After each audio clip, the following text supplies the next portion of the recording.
But the reality is, oftentimes that's kind of a byproduct or, kind of a side goal of what they're trying to do. They're looking to look better, feel better, perform better in some ways. And what we found is, when a person gets healthy, they have no trouble losing that weight. So just like in a recovery aspect, I think there's a lot of those things that we have to kind of sift through. We start focusing on, we want people to sleep well. Hello, I'm Justin with The Human Experience. I'm here with the infamous Miss Stacy. Hello. And I say infamous in a good way. We always refer to her with the REACH program. Every person that I've had on has always been like, Miss Stacy, I've learned this from Miss Stacy. I've learned this from Miss Stacy. So she's here again. She was on the very first one, and now she's on this one.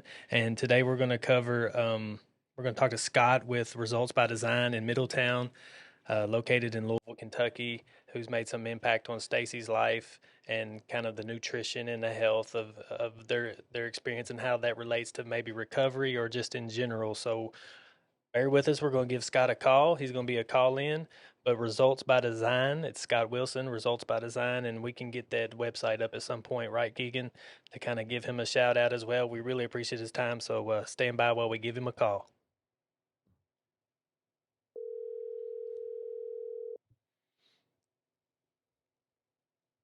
Hey, Stacy. Hey, Scott. How are you? I'm good. Can you hear us okay? I can hear you guys great. Can you guys hear me? Yes, excellent. Yes. Hi, Scott. How you doing? I'm Justin Watkins. I'm with the Human Experience podcast, and it's all about the human truth. And I know you've had an impact on Stacy, so you're already a fan. I'm already a fan, a big fan. That's awesome, Justin. It's great to meet you too, man. All right, so tell us, Results by Design. You're in Louisville, Kentucky, which Stacy said Middletown, and they call it RXD, which sounds way cooler. So that's awesome. Right. So I would just like to hear maybe who Scott is, his background in fitness, and maybe why it drives you to do what you do today for your purpose and everything that you're about now, and how it impacts lives and why that drives you. Who is Scott? Yeah, that's an awesome question, Justin. So I'll keep it short and sweet, but so RXD, we'll just start with that. So we've been in business since 2010. Matt, Toma, and I, we've known each other since college. We were in exercise physiology program together at Western Kentucky University. We kind of went our separate ways after college, went a couple different positions. I actually moved to Louisville and stuck on a corporate fitness position with a large corporation here, and I was there for a few years. And Matt went down to Cookeville, Tennessee, and worked for a few years for a training organization. And kind of just a roundabout face, around 2008 or 9, we got reconnected. And then in 2010, we started Results by Design Fitness. We were just tired of working in these places where it was really more about the dollar figure than it was about the people. And, that was just not the way we saw things. And so we created Results by Design from nothing. So I can still remember 2010, our first day sitting in the office, just, sitting there thinking like, what do we do next? We had no clients, we had no money. We were just two kids with a dream. And, here we are 12 years later, and it's going really well. Well, that's why Stacy already knew that I would be able to relate to you 100%, because when I decided to build a business, it had to do with driving people instead of driving the bottom dollar, which is weirdly enough mapped back to driving the dollar, even though you can make a difference in a dollar at the same time. So it's awesome to hear. That is great, Justin. So you were more on the, I guess, the corporate filling level of everything. Like you were seeing the same program pitched to the same people. So what made you want to conform to obviously Results by Design? So it's something that you take on to a more personal approach? It is. Yeah. In the corporate level, it was one of those things that, fitness was really, I really felt like it was more for them it was more about them to have face value. And I think for them to save money on an insurance basis than it was really to help people. A lot of the programs and stuff were not the things that, were not the things that the research or really any, applicable, practical application to help people, if that makes sense. So we, with Results by Design, we were able to kind of get back to those basics and really talk to people on a fundamental level and just help them. Without a lot of the red tape and stuff like that. So, it was a great opportunity. I really enjoyed it for a few years that I did it, but it just wasn't the fit. And results by design was always something that Matt and I had even talked about in college. It was always one of those kind of dreams, big picture thinking back then. But we got the opportunity for it to become a reality, and we did it. That's awesome. Stacy, you want to start with maybe one of your questions? I know that he's helped you so much. Is there anything that maybe you want to hold him accountable for, since he's so far holding you accountable? So one of the things I told him, Scott, that I love the most about it is I said, man, he is really good at sticking his foot in my behind and full of these stories and such. I guess what I want to know for you, because, we kind of talked about fitness and the connection to recovery and sort of what this podcast is about. What do you think are the essentials that if a person, especially early into recovery, but early into their healing, if it's holistic healing, needs to really focus on for mind, body, soul, kind of that wellness approach? What's your thoughts on that? Well, Stacy, being here for several years now, kind of our approach is really, most people come to us some form or fashion to lose weight. We want people to eat well, and eating well can mean a lot of different things to a lot of different people, and we have to kind of sort through that and individualize it to each person. And then also the fitness aspect. What does that look like? So everybody thinks fitness is just about just working out, but there's like you said, there's a ton of components to it, and I think just like anybody that's on a healing process, whether that's weight loss or recovery. I think the first things that we have to address and we have to look at is how can we get the inflammation down in the body through nutrition? How can we get them sleeping better so their body can heal and recover and just feel well? And then how can we find an exercise or a fitness plan that is sustainable, right? I always tell people the best exercise is the one you're going to stick to. I have my opinions on what is the best for certain goals, but at the end of the day, if it's not something they enjoy, it's not something they're going to stick with. Well, and that's one of the conversations that we have a lot. So, I did the reset back in December. The guys all know I did the reset because I've talked about it, right. And I constantly talk about it. We'll talk about it right now so we can kind of inform the audience. What is the reset to Stacy? So Scott suggested back in December, like I said, that I do a 21-day metabolic reset or metabolism reset. Sorry, and basically it is realigning the way that I saw food, the way I interact with the food, because like he was talking about, there's certain things that I learned that can cause inflammation in the body, can cause restlessness and tired, and so it's a program that basically reintroduced me to the way that I eat and how food engages with me, how sleep engages, how stress engages, and how it affects weight loss or lack of, if you will. And so what I like about that, and something I wanted to kind of ask you about, Scott, as it comes across the board, do you think that men interact with like metabolism different than women? Do you think that people earlier in recovery, so, there's already that like withdrawal system, there's always that not feeling good. Like, do you think that that's still a good program for a person that's got a lot of other stuff already going on? Or would you suggest somebody do like the fitness part and start exercising first before addressing that? Stacey, honestly, that's a really great question. And I think that's going to be different for everybody. I think first and foremost, you got to find out what what is their capacity? What is their, when I talk about capacity, like what is their brain width? Like how much can we get them to going on? Because the reset is super effective, but it does require, getting some things together, putting together a grocery list, making your smoothies and stuff every morning. Whereas the exercise component, especially if they have a coach, they can kind of just show up for. So I think in a perfect world, kind of talking from an overall health perspective and maybe even a recovery perspective, I really believe that reset and the food component of it is the most powerful, right? It might be surprising to hear from a fitness guy, from a fitness coach, and I love exercise and I think it's super important. But just from the way you think and the way you feel, man, nutrition is so huge. Well, and that was going to be my last question, and I'll hand it back to Justin because I'm curious to Not know. last. Well, No way at Stacy's last. right at the moment question is simply this: like, I know I am super stubborn. I know that and these guys laughed. That's why I said, no, Scott holds me accountable. Like, from your experience, Scott, like, how do you know when to like push somebody when you know, like, look, they can do more than this versus like kind of sitting back and letting them go through it. So, I can think of some very distinct conversations that you and I have had where I'm like, I think this is a great idea. And you're like, yeah, sure, I'll support that. But I could tell you're like, no. How do you know, Well, like, oops, sorry, go ahead.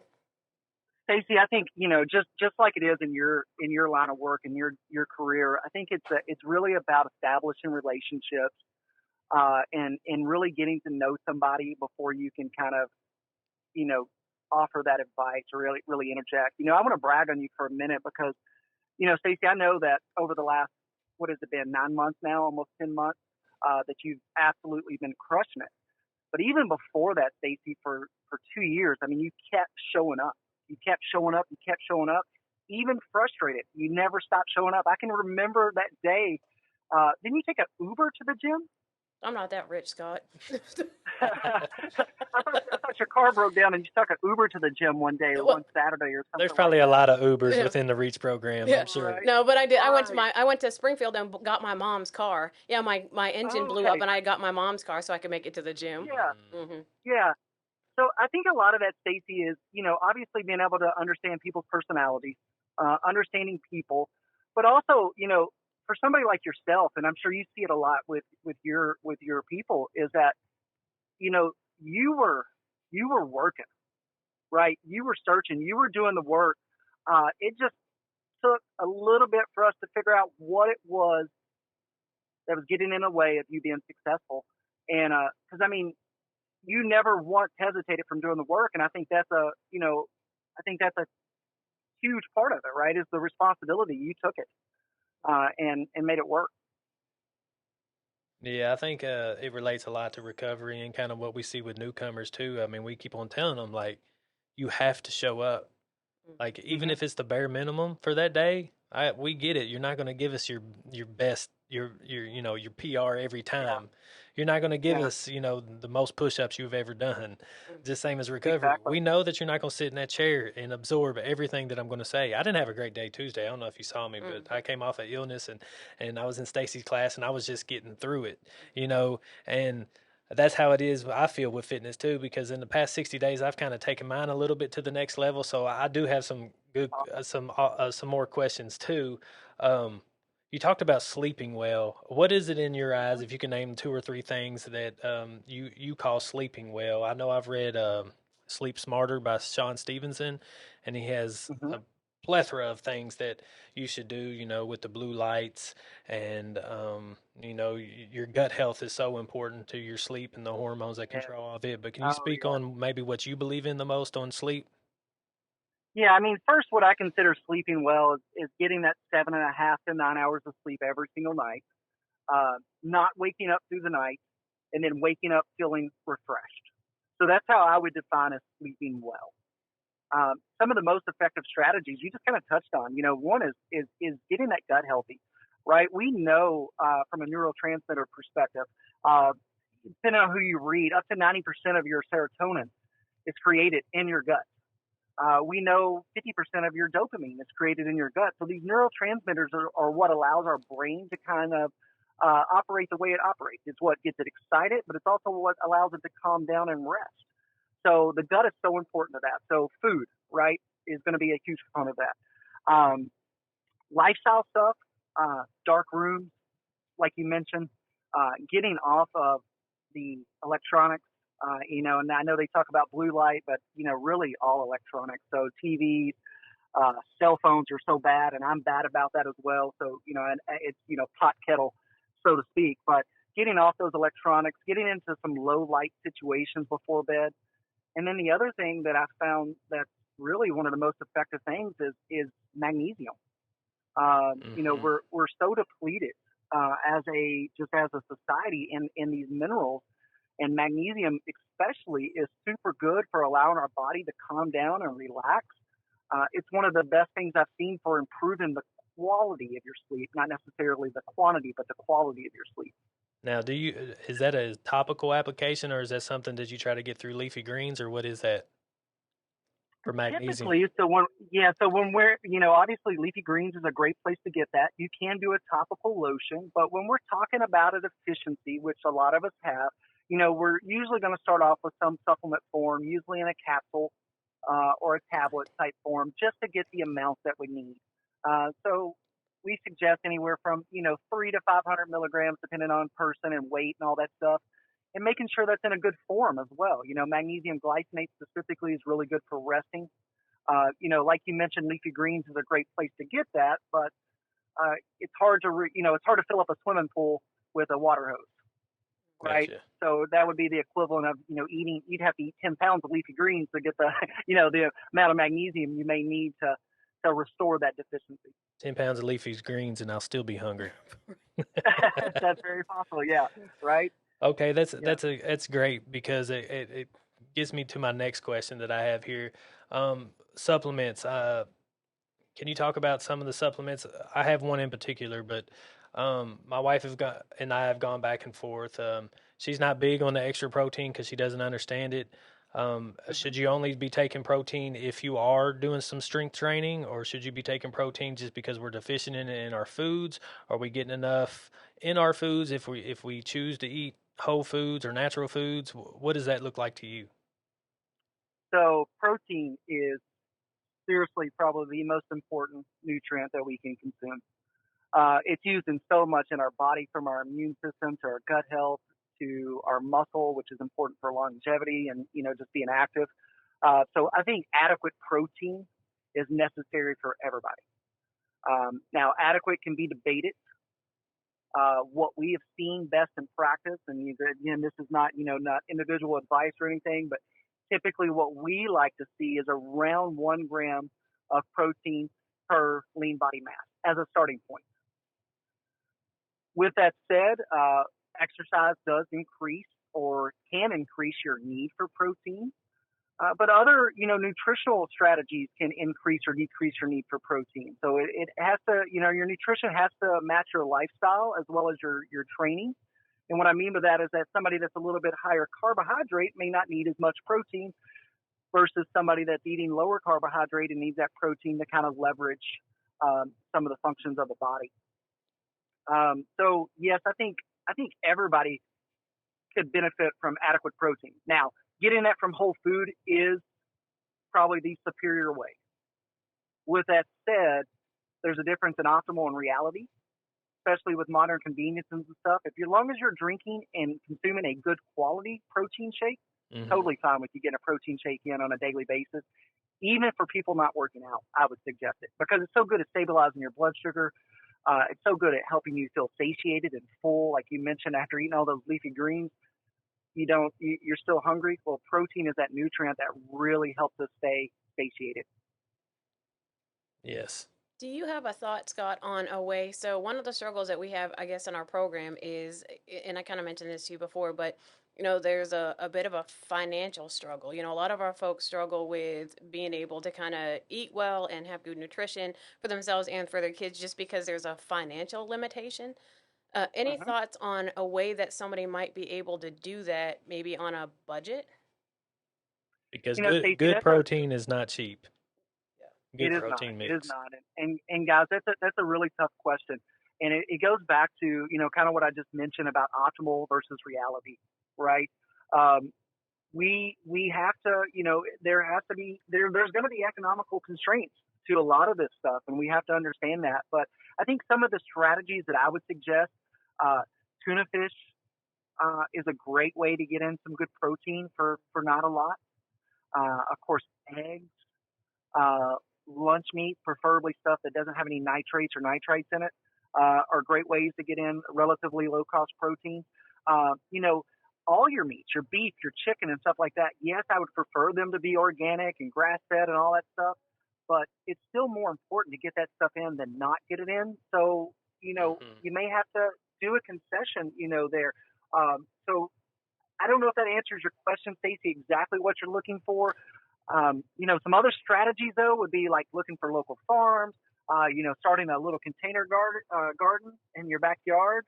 Little things like that to help with some of the vegetables and different stuff, so that maybe your only cost at the market is your meats and your proteins. No, I mean, I think that helps. I think that answers a good question Mm-hmm. because a lot of times when we have discussions about good nutrition and stuff in the program, that is generally speaking one of the default things that most people say. And they're like, oh, I'd love to eat healthy, but I just can't afford it. Or is it so expensive to do X, Y, and Z? And so Mm-hmm. early, especially for people that are coming off certain substances, and alcohol comes to mind, what happens frequently early in recovery is people will come off the alcohol. So they're not only withdrawing from the alcohol, but they forget that they're withdrawing from the carbohydrates and the sugar. And so what Right. happens is a lot of times those folks are driven to sweet stuff. So they'll pack Mm-hmm. on 20, 30, 40 pounds early Really in easy. recovery. And Right. and it is a huge source of stress in body image. Even like I said, in my women's group, we talk a lot about it. In my men's group, which I think shocks people, we talk Mm-hmm. about it. We talk a lot about weight and body image. And I mean, I would say we probably talk about that every week, don't you think, Justin? Like somebody Yes, brings up yeah, something. Scott, you'll like this one. When I told Stacy probably a year ago, I started playing pickleball on a regular again, and I started Oh. to run and stuff and do all these types of things. Uh-huh. And she was like, "So, what really brought up this self-image thing?" I'm kind of wondering. I'm like, "Really? Like, maybe it's just about my health, Stacy. Maybe it's just that." But she's holding me accountable and making sure that she digs into kind of what I got going on in my head too. So, but I see Right. what you're saying. You're kind of trading out the cost of it. They're still walking in with $5 Red Bulls. Hmm. You know what I mean? Right. Yeah. And instead of more water. So I think it's more to answer your question for me, Stacy. I think how it could help our program is to actually educate. Yeah. And then once you get them educated, then they can lay out the options in front of them. Like, yeah, okay, you don't have any money right now, but it doesn't cost to go run outside or take a walk or get some of Yeah. those serotonin levels up that way instead of Mm-hmm. how we have done in the past. Hmm. So I think Right. the more we educate and make it aware of maybe some ways to do it and actually show them, maybe Yeah. like you brought in yoga, Yeah. that's a good way to introduce that type of stuff. Hmm. So I think education is the key there. That and maybe we get a corporate sponsor at some point to shell out some money for a Planet Fitness type deal. That would be really cool. I mean, just to get people opportunity to get into the place. Scott, Mm-hmm. what's your thought about Sorry, caffeine? Scott. I said Planet Fitness. I'm sorry. RXD. Oh no, totally fine. Yeah, Yeah. No, bump that hey, off I there. get it. Yeah. I totally get it. That's all right. What's your thought, Scott, about caffeine? So we go round and round and Oh round about man. caffeine. It's gonna hurt Justin's feelings. What's your thought about because they watched me and they think it is so funny Mm-hmm. collectively as a group. I think I told you I was drinking almost 15 cups of coffee a day before December. So Oh my word. when I came off of that caffeine to do the reset, everybody they were watching, and even now they're like, "Do you have coffee in that cup?" I'm like, "No, it's tea." Like we kind of go through it because I try to explain to them like what the influence is on caffeine and your sleep pattern, how it affects just kind of your overall functioning. Like if you remember how I had that brain fog for like 3 days. Yeah. Yeah. Are you what I don't know, just kind of what your thought about caffeine overall. Man, that's a loaded question, Stacy. You're gonna get so many people mad at me. My position on that has changed, and I'll be honest with you. I think, this sounds like a little bit of a cop out, but the reality is it's really dependent on the person, right? Because we genetically uh, metabolize caffeine differently. Some people can consume a Red Bull and fall asleep. Some people can consume a teaspoon of a Red Bull and they can't sleep for 3 days. Now, so we're genetically fast metabolizers or slow metabolizers. With that said, I think a moderate intake of it isn't necessarily a bad thing, but when we find ourselves starting to reach for it on a regular basis because we're so tired, we're worn out, our blood sugar's crashing or whatever, that's when it becomes a bad thing, right? When we're popping energy drinks in the afternoon or needing coffee to get by, that's when it becomes a tough thing. I think pre-workout, it can be an effective strategy, right? I think it can allow you to get the most effective out of your workout, assuming it's coming from a good source. I wouldn't want it with a bunch of sugar and junk. Mm-hmm. with all that said, one of the neat things that I just kind of, I literally just found this out last night listening to a doctor talk about this. And, with the reset, one of the reasons that we take out caffeine is because we're allowing that liver to heal, right? We're allowing that liver to become less overburdened so that it can kind of get back to some of those metabolic processes that it's been slacking on because it's been trying to get all this toxicity out of our body. Well, last night I learned, and that is the first sign of liver congestion, is when you drink a cup of coffee or you consume some caffeine, and immediately after you could fall asleep. Oh, wow. Right? Now, that's not everybody, but I've been in situations like that. I've been in periods of high stress. Stacy, before I found out about the reset, before Brad had me do it back in 2015, I was a 2 or 3 cup of coffee, Starbucks coffee a day. And when I say 2 or 3 cups of coffee, I'm talking Ventis and Trentas, which a lot of people may not even know they have a Trenta, but they do. Oh, I know. Yeah, I didn't know that. Yeah, I know. Yeah, so yeah, they do. Mhm. Yeah, so I think caffeine is individual. I think caffeine a little bit, especially the ritual of coffee, as long as you're getting it from a good source. Coffee is one of those few things, guys, I really, really think it needs to be organic. Coffee can be loaded in molds and toxins. It is the most heavily sprayed crop in the world as far as pesticides, fungicides, and all of those things are going to overburden our liver. Our body's got to get all of those out. So I think a good quality cup of coffee in the morning is okay.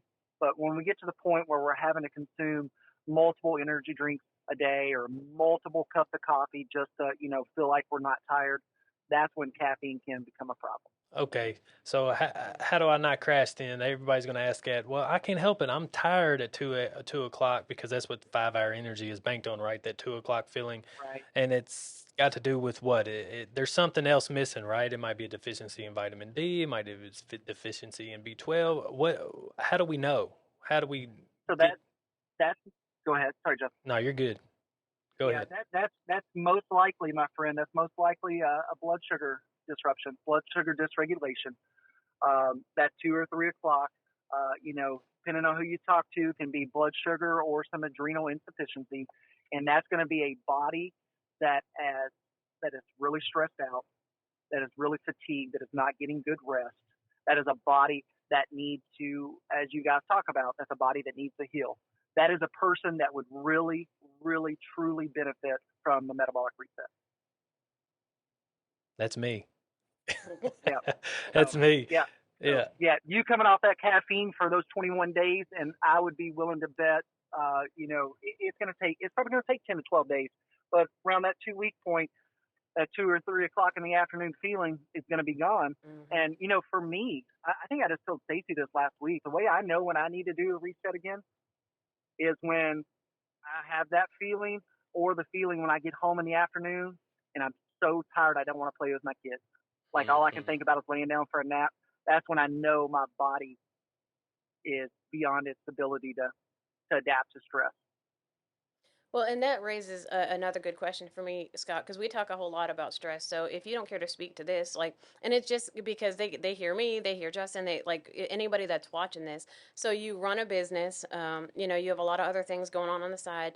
You're a family man, you got kids. How do you deal with stress? Like, what are your suggestions for self-care and stress reduction? Stacy, there's periods in my life, just like everybody else, that it overwhelms me and starts to break down my body. So that's the first and foremost. However, with that said, over the years, I've put in some place. I do have a few non-negotiables, right? Some things that, no matter what's going on, I'm going to get this. My first non-negotiable is my sleep. So anybody that knows me, anybody who's listening to this podcast that knows me really, really well, knows that I love my sleep. I do not like to get up super early, and I'm going to get 7.5 to 9 hours. I even like 10 hours, but I'm going to get that even with the kids, right? So that means, sometimes going to bed a little earlier than I may like. The other thing that's really important when it comes to that recovery, and we've talked about it ad nauseum, is nutrition, right? I can't say that I'm walking around with a six-pack or anything like that, but nutrition, when it comes to supporting me in the recovery, and making sure I have enough energy and stuff for my kids. That's, what we eat is so much more important than how it makes us look. Yeah. And I think that's the most important thing that I've learned over the last, 10 to 12 years. It's so important in how we feel, how we function, how we, our moods, our energies towards other people.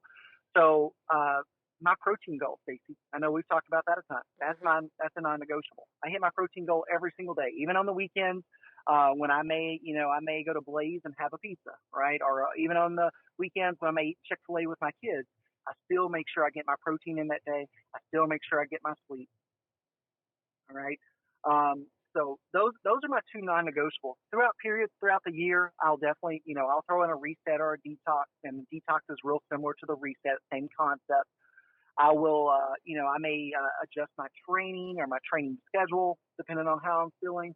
I also try to, do some reading. I love to read, especially, books around, fitness and, finances and, business and all that stuff. All that stuff excites me. So I will, some low light reading at night, and, and I like massages and a sauna. So those are some of the things that I do to help, manage stress, right? We're not going to get rid of it. So what can we do to allow our body to be more resilient to it? And those are the strategies that I use. There's a ton of other ones though. Excellent. That's awesome. Yeah, that's great. So it's funny because what you just listed there had nothing to do with exercise. That's amazing to me. And I think it's where people get it all confused, we're going to go to this boot camp and we're going to do this and we're going to push ourselves to the limit, yada, yada, yada. But what you listed right there that are your non-negotiables, not only just for stress, I mean, those right there sound like they relate to longevity as well. Am I right or wrong? Oh, absolutely. They're all recovery based, right? And right. We're so conditioned as a society to think that stress is just this mental, emotional thing, but it's not. It's really a physiological effect. So while exercise is important, we have to understand that it is a stress. And if we're doing too much of a good thing, it no longer is a good thing. So, you get somebody that's in these super stressed out situations, and they're doing, 5 days a week of a boot camp, they're probably going to have some negative repercussions from that, and a lot of that times they won't be getting to their weight loss goals. They'll be frustrated. Their energy's poor. And it's because they thought doing more of a good thing was a good thing, but it became a bad thing. Right. And I think it's funny too that you spoke on not having enough energy for your kids because a lot of men are too far in the man box, as Stacy calls in her classroom, to like actually say that. Like, I just don't have enough energy for my kids. I can't do this. I can't do that. And everybody's like, oh, the dad bod, you put on this weight when you're a dad bod. And I heard someone say the other day, I can't remember where, but it's like, now of all times is the best time of why you should be in good health is because you're a dad, not to embrace the dad bod stuff. And he was also speaking on, and I had to talk with a fella that had went from what was it, 425 pounds to like 275, and he hated the way he looked in the mirror because of the extra skin. And I said, man, I said, don't talk like that. Like, put the scale away. And if you feel better, it doesn't matter what you look like.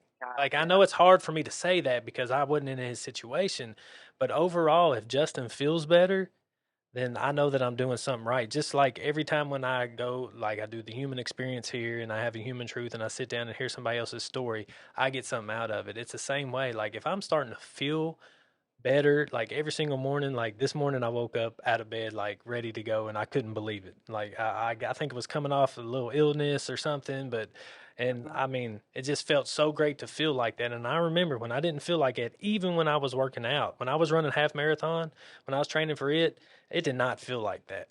And I think that speaks on some of the strength training. So how important is it to you for the strength training on longevity, as far as bone structure and the density on it? Because a lot of people are like, well, I don't really need to lift weights. I'll just hit this elliptical nonstop. Can you speak on the importance of strength training? Justin, it is the fountain of youth, my friend. It really is. It's that powerful. It is the cheat code in sports. It is the number one predictor of longevity.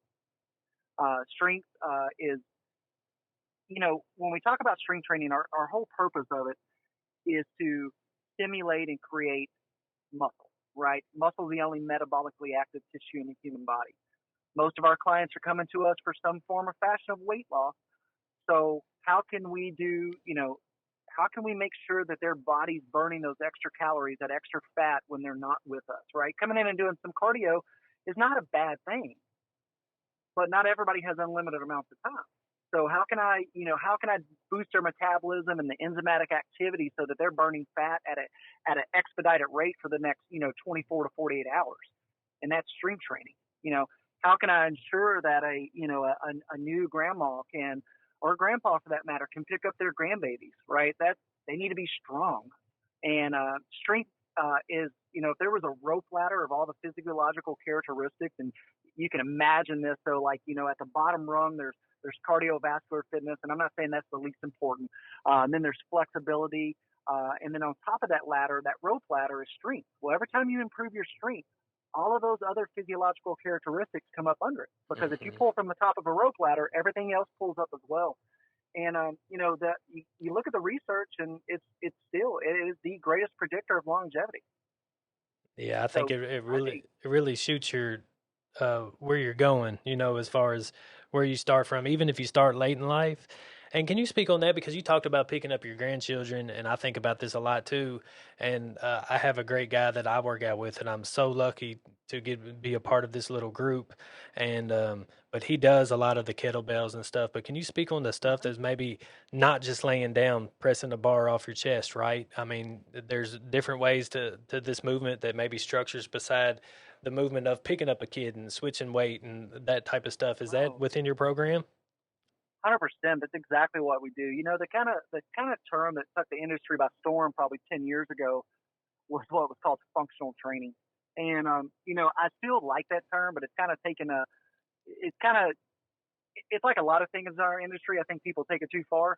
They try to make exercises mimic an actual thing you're doing in life, and that's not really the point of it. Right. The functional part of it, though, is about looking back and understanding motor development, looking at all the things the human body could do as we were kids, as we were growing up, and then trying to identify, why we might have lost that. Was it because of a repetitive motion? Was it because of an injury? Was it because of being sedentary? And then understanding that, just because we've lost those motions, the interesting thing is we still have the hardware to do it, right? We still have the same bones. We still have the same muscles. We still have the same, joints and all that stuff. But we sometimes lose the software, which is, patterns in our brain. So the way we kind of approach training is that we want people to move well before they move often, right? So we want to break it down to those functional components, those functional 7 basic foundational movements that a human can do, and then find out what is the strength limitation or what is the flexibility limitation, and try to unlock those things so people can move well and do all those things like we talked about. Kind of sounds like healing well, right? I can relate it to so much of what Stacy teaches us, for sure. Yeah. Okay, say I'm a newcomer and I'm looking to just overall get better. I've reached out to Stacy. I'm starting to feel better as far as the withdrawals. I'm starting to feel better as far as maybe my mental's coming around a little bit. My emotions are still crazy. Scott, where do I start? Do I start with my nutrition? Do I start just getting up and walking? Where do I start? Well, and it goes back to just like I told you earlier. It's like, what do you have the capacity for, right? So I think the best thing to do would be starting is get a coach or a mentor, right?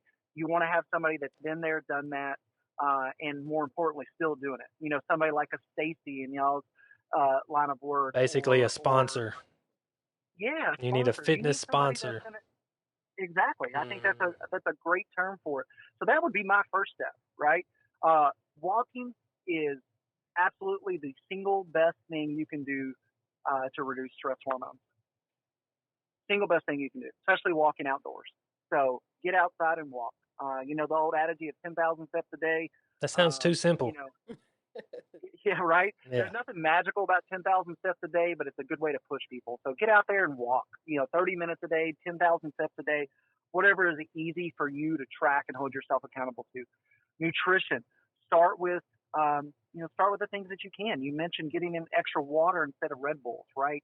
I can't tell you how many people are dehydrated. I've seen studies before that say 95% of people that wind up in the emergency room is because of dehydration. I believe it. Mm-hmm. When I got my first blood work done in about 45 days ago, oh, actually it's less than that. That's what they said it was. Hydration, number one thing. Yeah. And I guess I have a bad problem with sweating, but I was Mm-hmm. doing a gallon of water a day, and I was still dehydrated. But Mm-hmm. that speaks to maybe a pre-workout or maybe some of my caffeine intake. So that might speak to some of that too. I'm not trying to get diagnosed, Absolutely. Scott. Not on TV, please me. Don't. That's great. Well, I think somebody that's drinking that amount of water and still having an issue with hydration, obviously I'd be looking to support some of that water intake with electrolytes, right? Because we need electrolytes, sodium, potassium, magnesium, chloride, all of those things to get water into our cells. So those things are super, super important. So salt, electrolytes, and then water is what creates optimal hydration. I gotcha.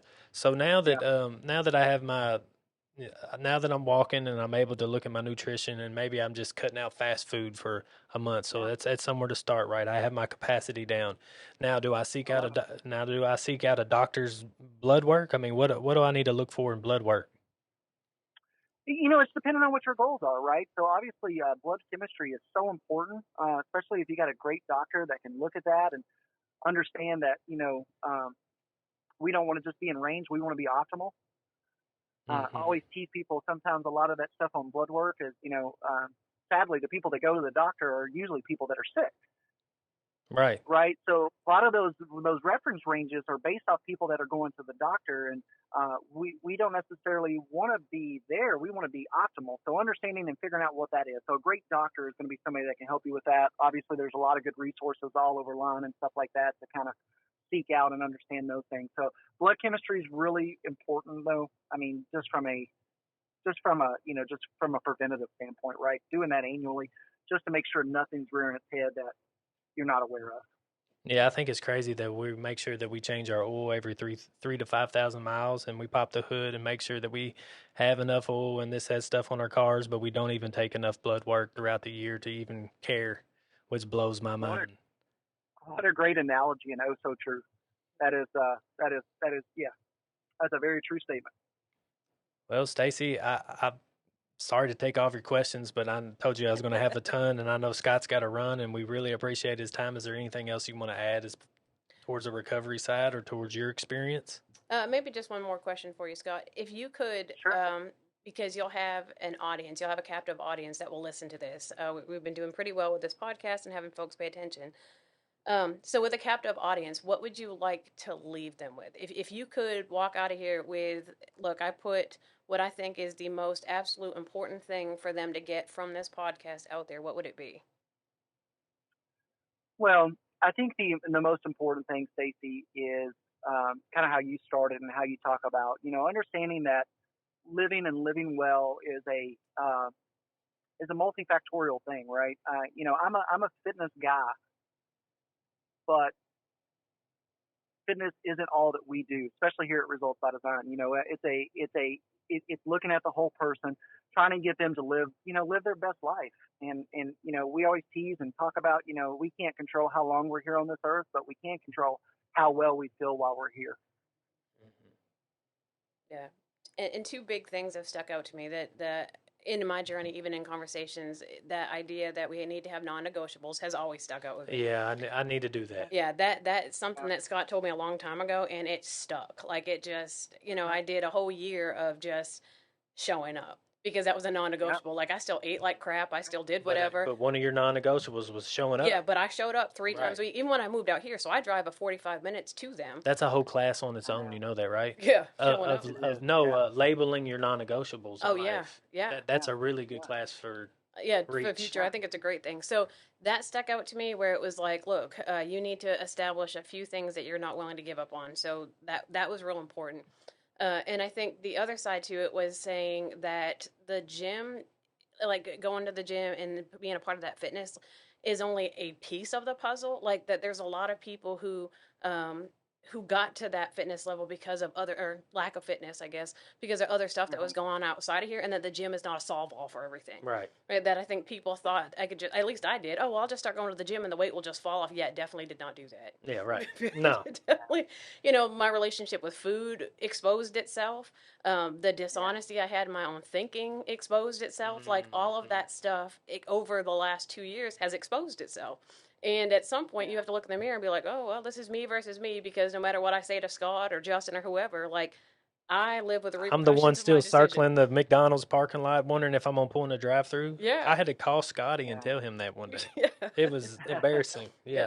But I think that there's truth. So I can remember, and I'm fortunate, and so I think Scott spoke to this earlier. And I guess I kind of want to get a little bit of feedback of him on the culture of the gym. But Scott, from your perspective, how important is true accountability? Not like mean, hateful, I'm judging you, but Right. like true accountability from your perspective. How important? It's it's how we succeed. Yeah. Right. We all have our limitations, our weaknesses, and our struggles, and we need somebody that's going to speak a little truth into our life, but with some grace. You were just mentioning there. I was reminded of a quote I read one time when it came to weight loss from a coach I read, and he said it's not what you're eating, it's what's eating you that's keeping you from getting to your goals. We forget about that, and our gym culture. You kind of talked on it. People come because they want the results, but then they stay because they want to help the next person. I love that, and I'm sure you see a lot of that in your program, right? Yeah. That's the beauty of it. So the hard nose, get in your face, yell at you, make you feel ashamed for not sticking to it, accountability style. That's I've never seen that be effective, right? I've never seen it be effective. But when you truly care about somebody, and when you're invested in them being successful and them being healthy and them changing their life, you know, they want to do well, and I think you see that when you come into the gym, Stacy. So I think you've seen that over the years, and through Eric and the other guys that you've known even before you were at the gym. I want to see Eric go out and kick somebody's butt. So I prepare him. He's a fighter, so so I prepare him to be as best as he can be. But for you, I know your story, and I know how important it is to not only show up for your clients and your people, but for your girls, right? Yeah. So those are the things that, when you know people and you know their why and why they want to be successful, holding them accountable isn't about making them feel ashamed. It's about, helping them get out of their own way and be successful. Well, I definitely broadcast that we should surround ourselves with people who have what we want in order to get there. And so that for me, and that's what I've done at RxD, man, I surrounded myself with people who have what I wanted. And I wholeheartedly believe that if you don't do that, you just keep running around the mulberry bush, right? And it means stepping outside your comfort zone. It means putting yourself around people who you perceive to be in a better place. But that's really what this is about. So that's all. Yeah. Yeah, that's very cool. Well, I know you got to go, Scott. Thank you so much. We really appreciate you. And if anybody can see the screen, we're going to put up results by design. We'll probably have it labeled at the bottom because Keegan is awesome. But Scott, thank you so much. Results by Design in Middletown, and thank you so much for your time, and thank you for your work. Because as much as people might think, oh, Scott's rolling in it, I know that you care, because I can just tell you talked about culture in your gym, and that is so important to me. It is. And there's no doubt that you're the right one for Miss Stacy. You're approved. I don't know if that matters, but I approve you now. Well, Justin, I appreciate that, and I appreciate you guys, asking me to be here. It means a lot. So, there's a ton of other people you could have asked. So hopefully, hopefully everybody gets a little something out of this. And you guys, if I can be of assistance, any other time, don't hesitate. Awesome. Thank you, Scott. All right. Thank you. You're welcome. Thanks, guys. Bye. All right, we're going to continue on. Don't take off them headphones because I want you to kind of speak on maybe your story a little bit and kind of where it's taken you. I remember one story that you shared with us at group one time that you were making an excuse. Well, like, this is how my whole life has been. Mm-hmm. I'm supposed to be this certain body mass, or what is it called? The weight. BMI? It's called weight. Weight. It's called I didn't want to. That's clearing that up, Fat. Justin. It's called fat. It's called fat. Listen, I saw a doctor speak like 3 months ago on this webinar, and I laughed so hard because he was about accountability, and he said, "I don't give a shit what you tell people. You're not big boned. You're fat. You're fat." Yeah. And it was so hard for me to hear that, but it was so true. Like it registered. So, like I've said to you before, man, I was almost 300 pounds when I got to RxD. Like it was insane. I think back to Ryan is the primary coach that I was working with at the time. I want to still work with him now, but anyway, we did that function and mobility test that Scott was talking about, and I had gout so bad, and it was like, God bless, the best way I could describe it is I think I spent like 4 days all night long just crying. Like my daughter would have to come out of her room throughout the middle of the night and put ice, like, you know how you're not supposed to put ice on your skin because it burns? She would have to come out and put ice packs on my foot just so I could sleep. Like I had to get to that point of it burning so that it neutralized the pain. Like if anybody's ever lived with gout, it is by far one of the most horrific things. Um, but I don't eat a whole lot of red meat. I don't drink alcohol. And so the other leading factor for it was obesity. And I said, oh my God, like I don't ever want to live like this again. Like I cannot, like it makes me, even just thinking about that time, like I said, I couldn't walk. I just cried. I mean, that's all I could do. And no ibuprofen takes the edge off. Like it's bad. And so I ended up at the very end of that going to RxD, and I was like, look, I need to get rid of this. So I still had gout some on my mobility day, and I went to go do these lunges, and I laugh now, like they have these TRX rows or straps where you have to hold on to do this back lunge, and I think they put a pad under me like this big. So like my knee was like so far off the ground, and I struggled, man. Like I struggled. I can think about times where I could see myself in the reflection of the mirror and laying on the floor trying to do these exercises, and I'm like, holy shit. Like it I'll was never just, get there. man. Is that what you thought? I'll never be able to do it. No, I didn't think, no, I was hellbent. I was thinking, I wish the hell somebody would try to I've stop done a me. couple here lately, and I'm like, I'm never going to get Yeah. this. No, I was actually thinking at that time, I was like, I wish the hell somebody would stop me. But the problem is I was in there and man, I was killing myself doing these exercises, but I would leave right out of there and go and eat a fried fish sandwich from Culver's. I get an ice cream. I was drinking, coffee with 40 million pounds of creamer in it. It felt like it was like I was going through the motions of doing the exercises, but I wasn't taking care of myself. I was still eating. Yeah, kind of like going to AA and still drinking and still going out. Not even just drinking, just living. Just being reckless. Yeah, Yeah. just doing that. And so, I think for me, so I started in July of 2020 at the gym. In December, so leading up to December, my coach was like, hey, I want you to do the strong games. And I was like, there is no way in hell I'm going to do a strong games. What even? And he's like, it's powerlifting. He's like, it's a deadlift, a back squat, and a bench press. And I was like, there is no way I'm getting ready to do this. Like I'm still, you know what I mean? And he's like, man, I think you can do it. Well, I ended up getting gout again 3 days before that. So I just gotten off about it, and all of a sudden I got it again, and I was like, man, this is crazy. So I send the message to one of the other owners, which is Matt, Scott was talking about, and he's like, yeah, I still want you to come and participate. Man, I couldn't even fit my shoe on my foot. So I was like, I'll go because I've been training now all these months. And I went and blew myself away. So we have like a personal records board. Mm-hmm. Oh, yeah. And I was like high up there for the deadlift for females. And I was like, the hell? I mean, I blew myself away type of thing. And so I was like, man, that's pretty crazy. But it reinvested in me. I was like, man, maybe I can keep up with these people. You know what I'm saying? Like, there's a brand newcomer, her and I have been talking recently, and she's like, I don't like going to the Saturday classes because I'm tired. She's like, the exercises are hard. And I can remember, like, 30 seconds feels like an hour when you're doing burpee. Mm-hmm. 30 seconds feels like an hour when you're doing something. And I remember, like, it was just hard, but I kept showing up, and I kept showing up. And they really say, like, it gets easier. It does. So I had gone to a class, and one of the other ones that really, like I said, caused me to take a look at myself is in the shame story, because I had gone to a class and Matt, the other owner, was there and he was teaching it. Well, I had been doing burpees where you pull these big boxes and you like lean on them, and everybody else is all fit and healthy and they're doing like jumping burpees and shit. I don't know what they're doing, crazy stuff.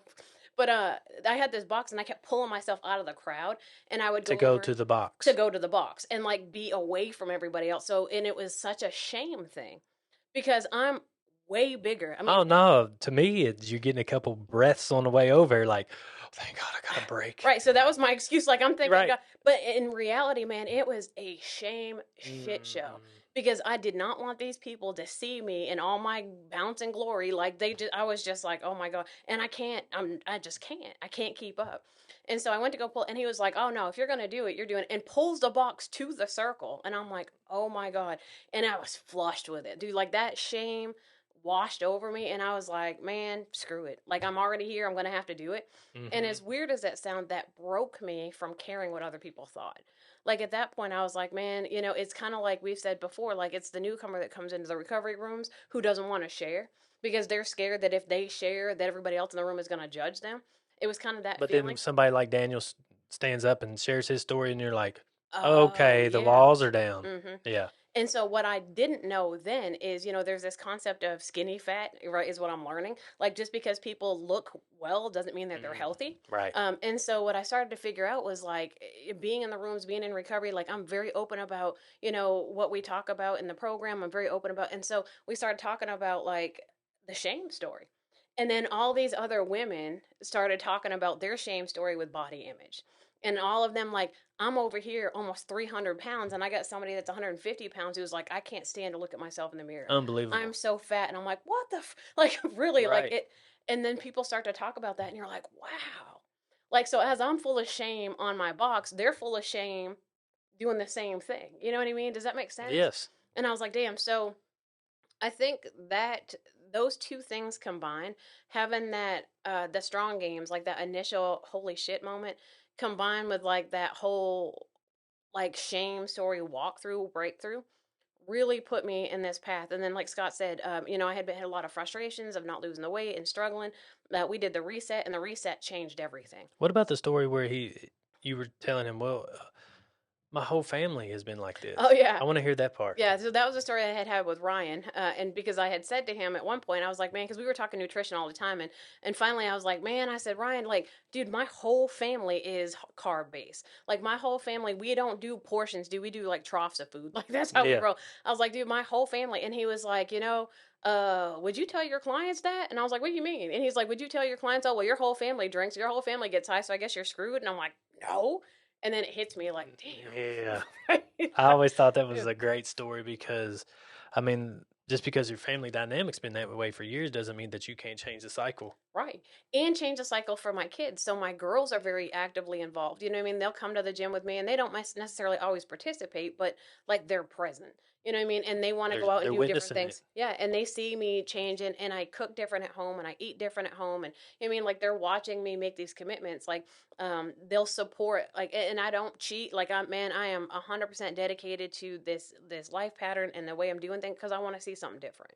Yes. And they see that, and I think it motivates them to make subtle changes, and they're very excited. Or it forces them to because you're paying the bill. Well, right, because then they can't afford. Well, my oldest can shop for herself, but it does create a different discussion, right? Yeah, like for sure. I mean, me and my wife talk about it all the time. Like, people can't believe it, but our girls 5 and 2, they eat avocado, Brussels sprouts, asparagus. Yeah, it's always been part of our meal. So it's part of their understanding. And see, that's the thing. Like we didn't do that. No. You know what I'm saying? We didn't do that. I didn't grow up like that. Scallop taters in a box. And for a long time, man, we were so poor. Like, and even into adulthood, for a long time, man, I struggled financially. That like we were eating ramen noodles, like we were eating basic shit that just we got it done. I mean, so it wasn't. So that's kind of why I'm so passionate about like nutrition and diet on a budget now, because I didn't know how to do that. So it made sense. I could go buy a pack of hot dogs and feed. What do you mean? My kids laughed the other day because they said, "What happened to the old school chili and macaroni and cheese? You dump the can of chili out of the thing, and that's what we ate." Yeah. And they're like, "Now you're over here cooking chicken and blah blah blah," and it's funny, but it's like real. Yeah. I mean, like none of that stuff is good for you. Yeah. As it relates to the chemicals and so on and so forth. So now it's really bad. I listened to a podcast. If you don't ever look it up, at Huberman Lab, and he has a lot of good guests on, and he was basically talking about the processed and all like the chemical blocks, just that it blocks, not that it affects, but it blocks all the chemicals that you do need and the nutritions that you do need. Yeah. It just substitutes and replaces it for a temporary period. So awful for you, and it's hard to get away from. Yeah. I can't do it across the board. I've tried. Mm-hmm. I can't do it across the board. Well, Brad talked about that in the book, that 21 day. So it's Stark Naked 21 Day Metabolism Reset is the book he's talking about. And he talks about that. He talks about the chemical makeup and all of these different things. Like when Scott was just talking about all that in caffeine or on coffee, it never even occurred to me. Like when he was talking about like all these pesticides, like none of that even occurred to me even till today. So like I'm learning so much more about Even on fruit. Yeah. That you got to be able to take care of that stuff. You know what I mean? And so I think about like, am I going to be 100% chemical free forever? Probably not. Like we're just whatever. But do I do my best, like intentionally now, to be mindful of like what I'm consuming, what's going on? Yes. Well, it's the same as recovery. Like our intentions have changed to where we're trying to choose the right decisions, and we're actually identifying when we can't. You know, when we go to make a decision, we identify it, and we're like, man, why am I having resentment towards that? At least you're identifying it. Right. Even if you make the wrong choice, your intent started out good, and you were able to identify before you made the actual choice. And that's growth from where we were a year ago. You know what I'm saying? Like that's growth. And like for me, I think it's important too, like when I start thinking about moving forward, like I'm learning to listen to what my body needs. And we talk about that in recovery all the time, right? Like if you run to a program that teaches you your best decisions got you here and you're incapable of making good decisions, you're setting me up to fail because I'm going to always constantly question my ability to make decisions. Well, the same thing with my body. If I constantly ignore my body's warning signs that something's wrong, at some point it's going to fail me and I'm going to end up back in that same cycle. So it is learning to identify, like when my body gives off cues and warning signs that something is wrong. Man, I didn't ask him about intermittent fasting. I can ask him for you. Well, it's just because when you said the warning signs, like hunger is so misconstrued in my mind because usually it's probably thirst. Yeah. You know, but it's more than that sometimes, I think, because I get really hungry and then it'll just go away. I think it's got a lot to do with protein, but does that book have anything about intermittent fasting? It doesn't necessarily talk about fasting, but what he does talk about is that you should not deprive your body. So if you're eating routinely in the way that you're supposed to be, you should not experience major spikes in hunger because your body is being fed it properly. Gotcha. I mean, it's kind of like, so, you know, one of the things he talks about, and they lay out a diet, like they lay out, not a diet, I don't even want to use that, a lifestyle format for you to choose to go by. So like when I got like hungry because I was burning more calories, you know, I talked to Scott and he's like, look, man, he's like, you need to increase your carbs. Like there's things that you need to, and that worked, you know, so it wasn't like, oh, I got to run around and eat all this other stuff. It was like, you got to increase here, a decrease there. Like there is actually a formula and a science to it. But most of us, I can only speak for myself, I guess, man, I thought I knew everything more than everybody. You know what I'm saying? Like I was like, and so when I finally shut up and listened to their feedback and they're like, hey, maybe you need to do. And I told you, man, these guys held me accountable. Like, it's not a joke. They're like, look, and it's not as direct. They're not as... He should put in a fitness sponsor program. You know what I mean? Well, he said, I have to apply for a grant. He said he'll come. If I get this grant and come out, so I'm applying for one, for them to come and do some work with us, like the mobility test. That would be really cool test. if you could have a fitness sponsor or nutrition. It should be Living Well sponsor. You know, and then they kind of hold that.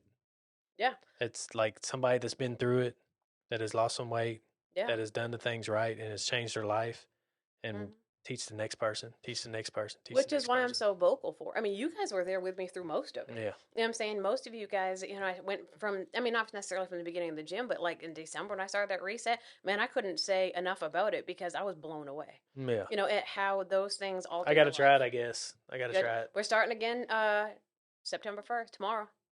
What? Tomorrow? Just cold turkey? Yeah, there's a group of us starting tomorrow. So just cold turkey? Yeah. What do you mean a group? What do you mean? So there's 2 women at the gym who have been asking me. I'm doing it anyway. So they recommend that you do the reset twice a year. So you haven't been doing it? Since New Orleans? No. So I did it in December, and then just slowly over time. I still eat really well. Like I haven't like deviated too far. But caffeine? No, I don't drink like caffeine. But what happens is that like you start to reintroduce different foods into your diet. And so over a period of time, you just lose sight of like which ones cause inflammation, which ones don't. So you should do the reset twice a year anyway. But man, lately, kind of like what he was talking about, I've been real tired in the afternoons. Like I've been trying to drag in. And so it's time. It's time for me to reset and kind of go back and redo it. And they said you should do it twice a year, which is good for you. Mm-hmm.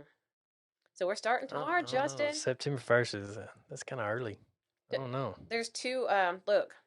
There's two women at the gym who one of them just started. She's brand No new. caffeine. No caffeine. No sugar. Lower carbohydrates. It's good for you. Flush your system out. Yeah, it's good for you. You can be part of it. Maybe we could. I don't know if this gets 100 views by tomorrow. You might do it. I'm in. All right, we're gonna spread it out there. What are you laughing at? 100 views or 100 likes or what? How many subscribers we have? Has to be 100 views because he'll be over here trying to punk people. Because I'll share this with the gym. Wait a minute. Hold on a minute. Hold on. I feel like this is a setup. What's the likeliness this even be posted by tomorrow? See how you just tried to play me right there? Yeah, it's very low likeliness. Look, he's like, you could do it.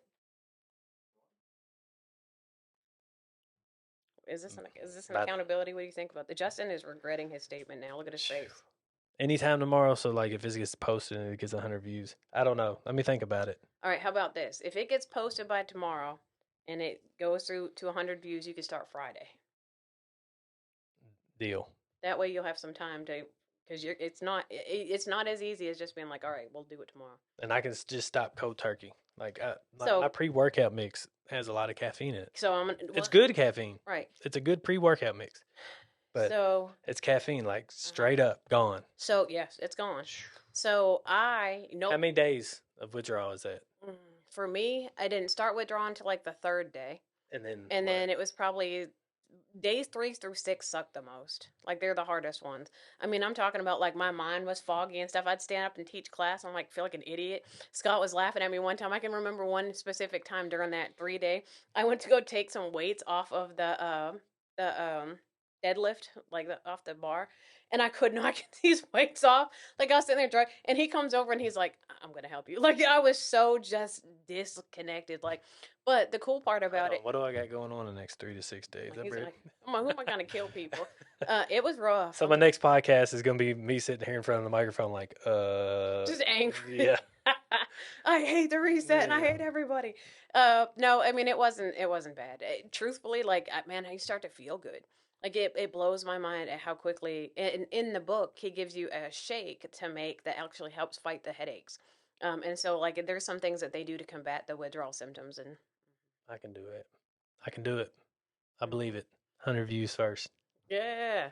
Look, he's all right. You got anything to end on, Stacy? Of course, anytime we have Miss Stacy, it could be a lot of things. It was love and belonging and suffering well last time. It was a lot of things. This time it was more nutrition based and kind of her story, where not even just her story, just kind of where we can start and how it affects the recovery process, whether you're a newcomer coming in and it's not affordable, because I know we're going to make excuses for that. Always. We're going to make any excuse we can. Sure. I mean, we always have. And when I say we, I mean me. Yeah, me too. So I'm going to make a bunch of excuses for getting better, which is unbelievable, because we wouldn't make excuses for making ourselves worse. Right. We would just do whatever we had to, whatever was necessary. So is there anything else you want to leave on this podcast today with anybody that's thinking about maybe just being healthier, or maybe? I mean, I think I want to say if I can do it, anybody can do it, literally. I am probably one of the busiest people on this planet, between running a business and kids and all this other stuff. You know, I make, like I said earlier, a non-negotiable. I'm at RxD 3 times a week. They know they can set their clocks by the time I'm there. As a matter of fact, last Friday, I ended up with a tattoo appointment on Friday evening, which I normally am there. And so my coach was like, well, you come at 6 a.m. He's like, we can do it then. And I'm like, pfft. So I literally got up at 5 o'clock, was out of my house by 5:15 to be there at 6 o'clock to work out for 40. It takes me longer to get there and drive home than it does to work out. But it's important that we show up, right? I get to this point where, man, the pain of changing is greater than the pain of staying the same.